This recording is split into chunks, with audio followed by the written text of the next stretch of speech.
बोलो भागवत भगवान की जय। श्रीमद् भागवत महापुराण तृतीय स्कंद तीसरा अध्याय।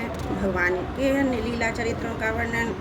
उद्धव जी कहते हैं, इसके बाद श्री कृष्ण अपने माता पिता देवकी वसुदेव को सुख पहुंचाने की इच्छा से बलदेव जी के साथ मथुरा पधारे और उन्होंने शत्रु समुदाय के स्वामी कंस को ऊंचे सिंहासन से नीचे पटक कर तथा उसके प्राण लेकर उसकी लाश को बड़े जोर से पृथ्वी पर घसीटा। सांदीपनि मुनि के द्वारा एक बार उच्चारण किए हुए सांगोपांग वेद का अध्ययन करके दक्षिणा स्वरूप उनके मरे हुए पुत्र पंचजन नामक राक्षस के पेट से यमपुरी लाकर दे दिया। भीष्मग्रंथ ने रुक्मणी के सौंदर्य से तथा रुक्मी के बुलाने से जो शिशुपाल और उसके सहायक वहाँ आए हुए थे उनके सिर पर पैर रखकर गंधर्व विधि के द्वारा विवाह करने के लिए अपनी नित्य संगनी रुक्मणी को भी वैसे ही हरण कर लाए जैसे करुणा अमृत कलश को ले आए थे। स्वयंवर में 7 बिना नथेर बैलों को नाथ कर जागजती सत्या से विवाह किया।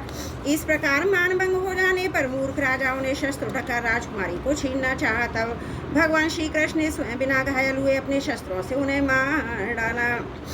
भगवान विषयी पुरुषों की सी लीला करते हुए अपनी प्राण प्रिया सत्यभामा को प्रसन्न करने की इच्छा से उनके लिए स्वर्ग से कल्प वृक्ष उखाड़ लाए। उस समय इंद्र ने क्रोध से अंधे होकर अपने सैनिकों सहित उन पर आक्रमण कर दिया, क्योंकि वह निश्चय ही अपनी स्त्रियों का क्रीड़ा मृग बना हुआ है। अपने विशाल डील डौल से आकाश को भी ढक देने वाले अपने पुत्र भौमासुर को भगवान के हाथ से मरा हुआ देखकर पृथ्वी ने जब उनसे प्रार्थना की तब उन्होंने भौमासुर के पुत्र भगदत्त को उसका बचा हुआ राज्य देकर उसके अंतपुर में प्रवेश किया।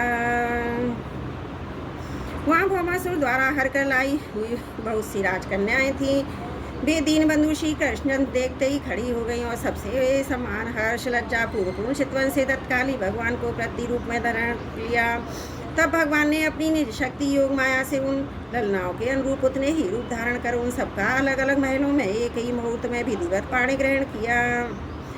अपनी लीला का विस्तार करने के लिए उन्होंने उनमें से प्रत्येक के गर्भ से सभी गुणों में अपने ही समान 10-10 पुत्र उत्पन्न कर दिए। जब काल यवन जरासंध और शाल्वदी ने अपनी सेनाओं से मथुरा और द्वारकापुरी को घेरा था तब भगवान ने निज जनों को अपनी अलौकिक शक्ति देकर उन्हें स्वयं पर मरवाया था। शंबर द्विद बाणासुर मुर बलबल और दांत वक्त आदि अन्य योद्धाओं में भी किसी को उन्होंने स्वयं मारा था और किसी को दूसरों से मरवाया। इसके बाद उन्होंने आपके भाई धृतराष्ट्र और पांडु के पुत्रों का पक्ष लेकर आए हुए राजाओं का भी संहार किया, जिनके सेनापति कुरुक्षेत्र में पहुंचने पर पृथ्वी डगवाने लगी थी। कर्ण दुशासन शकुनी की खोटी सलाह से उसकी आयु श्री दोनों नष्ट हो चुके थे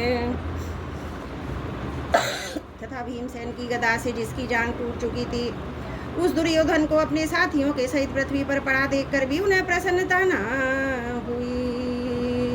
वे सोचने लगे, यदि द्रोण भीष्म अर्जुन और भीमसेन के द्वारा इस 18 अक्षौणी सेना का विपुल संहार हो भी गया तो इससे पृथ्वी का कितना बार हल्का हुआ। अभी भी मेरे अंश रूप प्रद्युम्न आदि के बल से बड़े हुए यादवों को दूसरे दल बना ही हुआ था। जब ये मधुपान से मत वाले हो लाल लाल आंखें करके आपस में लड़ने लगे तब उससे ही उनका नाश होगा।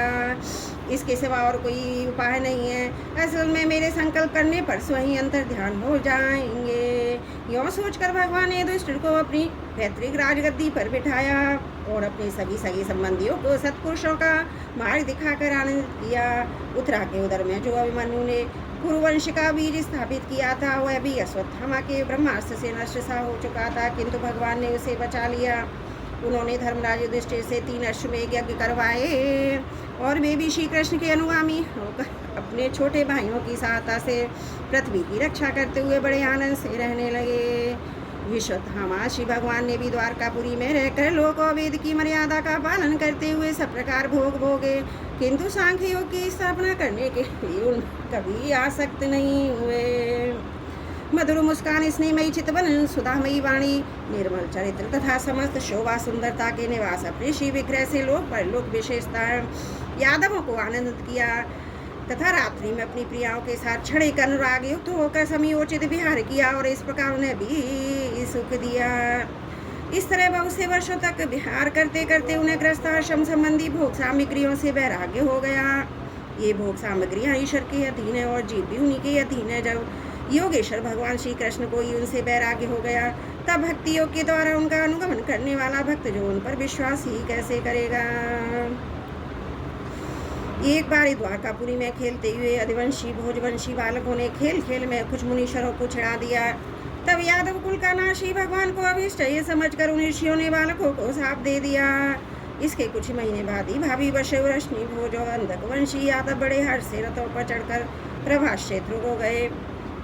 वहाँ स्नान करके उन्होंने उस तीर्थ के जल से पितर देवता ऋषियों को तर्पण किया तथा ब्राह्मणों को श्रेष्ठ गौएं दी। उन्होंने सोना चांदी शैया वस्त्र मृगचर्म कंबल पाल की रथ हाथी कन्या ऐसी भूमि जिससे जीविका चल सके तथा नाना प्रकार के रसन भी भगवत अर्पण करके ब्राह्मणों को दिए।